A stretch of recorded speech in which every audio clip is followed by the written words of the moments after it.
Basumatari गिबियावनो बर' रादाब नायगिर नोंथांमोनखो आंनि चेनेलाव बरायबाय लोगोसे गोजोन फुंबिलिनि गाहाम हामलायथि बावहरबाय नोंथांमोननि थाखाय लानानै फैबाय आं गोदान मोनसे रादाब नोंथांमोना भिडिअखौ अननानै जोबजासिम नायलांदो। दिनैनि गिबि खौराङाव दङ हाग्रामा महिलारि दैदेननाय बिटिसि सोरखाराव सायख'जानो गोनां सा 12 इएमफोरनि मुंखौ थांनाय मैया फोसावबाय। सायख'जानाय इएमफोरनि मुङानो जादों फारियै 5 नं सराइबिल एसटि बियाबाव श्री मृत्युंजय नार्जारी, 1 नं परबतजरा एसटि बियाबाव श्रीमती मुनमुन ब्रह्म आरो 2 नं कसुगाव एसटि बियाबाव श्री रबिराम नार्जारी, सालाकाटि एसटि बियाबाव श्री देरहासार बसुमतारी, 8 नं दतमा एसटि बियाबाव श्री पंकज बसुमतारी आरो 15 नं काजलगाव एसटि बियाबाव श्री पानिराम ब्रह्म बिथांमोनखौ सायख'नाय जाबाय। मख'नो गोनांदि दिनै बिटिसि सोरखारनि गोदान इएमफोरा समायखिरा लागोन।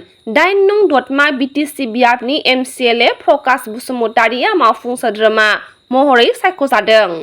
फैगौ 15 अक्ट'बर एबा गाबोन फुंनि 11 रिंगायाव Assam direct requirement examination ADRE grade 4 नि फिथाइखौ फोसावगोन। बे बाथ्राखौ आसामनि गिबि मन्थ्रि बिथां डक्टर हिमन्त बिश्व शर्मा बिथाङा समाजारि बिजोंनि गेजेरजों फोसावनानै होबाय।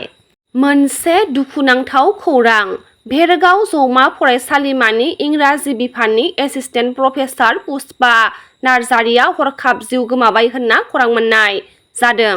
उदालगुरि जिल्ला डिमाकुसि दख'रा एबसुनि आफादगिरि लबराम बर'नि आंगो अनजालि बिसि पुष्पा नार्जारीया जिएमसिएचआव देहा फाहामथाय लाबाय थानाय समावनो हरखाब जिउ गोमादों। रुंसारि पुष्पा नार्जारीया भेरगाव जौमा फरायसालिमानि इंराजि बिफाननि एसिस्टेन्ट प्रफेसार महरै खामानि मावगासिनो दङमोन। 2025 मायथाइनि रांखान्थिनि नबेल बान्थाखौ फोसावबाय। साथाम रांखान्थिगिरिफोरनो 2025 मायथाइनि रांखान्थिनि नबेल बान्थाखौ होबाय। जएल मकिर, फिलिप आगिय', पिटार हाबिदनो नबेल बान्थाखौ, दा रयेल ससाइटि एकाडेमिया रांखान्थिनि नबेल बान्थाखौ गथायना होबाय। भारत हादोरनि शेरि सिंआ मिस्ट्रेस इउनिभार्स 2025 मायथाइनि बिमुं मोननो हादों, जाय हादोरनि गिबिसिन देरहानाय जानो हादों। मिस्ट्रेस इउनिभार्सनि 48थि एडिशनखौ फिलिपिन्सनि मनिलानि ग्रेन्ड अकादायाव खुंनाय जादोंमोन, जेराव मुलुगनि 120 थान्दैफोरा क्राउननि थाखाय बादायलायदोंमोन। मख'नो गोनांदि शेरि सिंआ मिस्ट्रेस इउनिभार्स 2025 मायथाइनि बिमुं देरहानो हानानै जारिमिन सोरजिनो हानाय गिबिसिन भारतारि। गसाइगावनि आमलायगुरियाव थानाय आसाम फिजिकेल एकाडेमिनि फिन गेदेरथार जाफुंसारनाय। आसाम फिजिकेल एकाडेमियाव सोलोंथाइ लानाय गासै सा 7 सोलोंसाफोरा आसाम पुलिसाव साख्रि मोननो हाबाय। मख'नो गोनांदि गोबां नाजानायनि गेजेरजों आसाम पुलिसाव साख्रि मोननो हानाय आसाम फिजिकेल एकाडेमिनि सोलोंसा तनिका ब्रह्म बिथाङा माखासे बाथ्राखौ फोरमायथिदों। खुलुमबाय, आंनि मुङा तनिका ब्रह्म, डिस्ट्रिक्टआ क'क्राझार, ओमफ्राय आंना गामिनि मुङा सामायजों। मा पस्टआव सेलेक्ट जादों? आं इउपिआव। माबायदि नाजानायनि गेजेरजों सेलेक्ट जादों?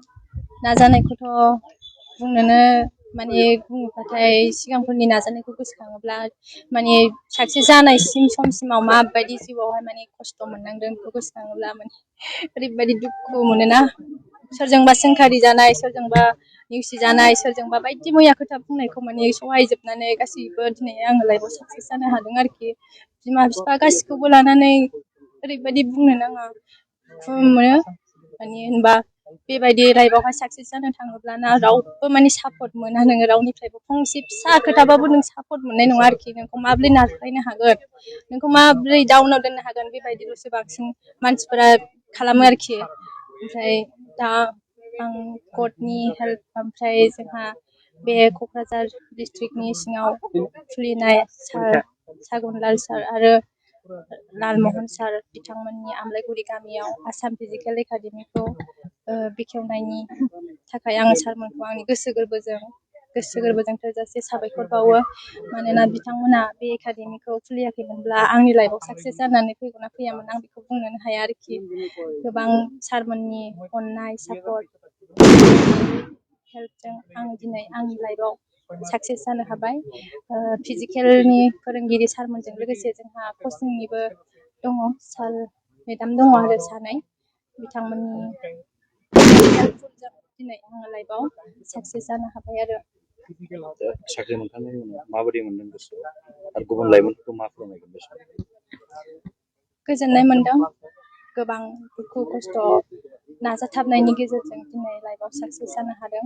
गोजोननाय मोनदों।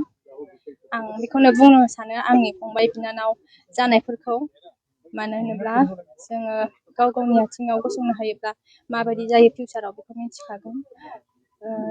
जेनेबा सोरजोंबा माबाफोर बुंजानाय, सोरजोंबा सोंखारि जानाय, बेफोरखौ सोरनिबा बायरा उफ्रा खोथाफोरखौ खोमा होआलासिनो गाव गावनि हान्थिनांगौ लामायाव हान्थिलांबाय था। फारसे खोमाजों खोनासं, फारसे खोमाजों हगार हर।